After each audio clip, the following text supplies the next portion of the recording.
আলাইকুম ওয়া রাহমাতুল্লাহি ওয়া বারাকাতুহু।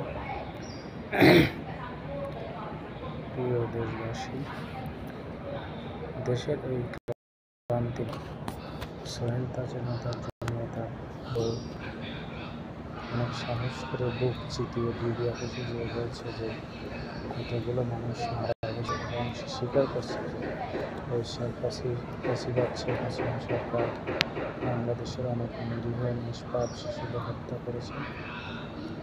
তার জন্য সে বিচার চেয়েছে। তো বাংলাদেশে আসলে বর্তমান যে পরিস্থিতি, এই পরিস্থিতি এমন একজন লোকের খুব দরকার।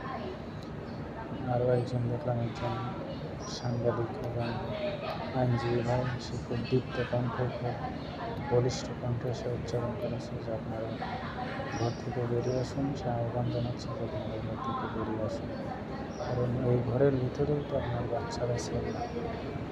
তো এখন উচিত সবাই ঘর থেকে বেরিয়ে এসে এই শেখ হাসিনাকে পতন করেন। আপনারা যারা যারা আমার ভিডিওটা দেখছেন তারা অবশ্যই এই ভিডিওটি শেয়ার করবেন এবং এই ফ্যাসিস্ট সরকারকে পতন না হওয়া পর্যন্ত আমরা সবাই অনলাইনে চেকিং করবো। আমরা যারা প্রবাসী আছি তারা আমাদের নতুন স্থলগুলি সাপ্তাহিক ঘোষণা করে দিয়েছি। বাদ বাকি এখন আপনারা দেশে যারা আছেন তারা চেষ্টা করেন যেন দেশটাকে এই জালিম সরকারের হাত থেকে মুক্ত করা যায়। আসসালামু আলাইকুম ওয়া রাহমাতুল্লাহি ওয়া বারাকাতুহু।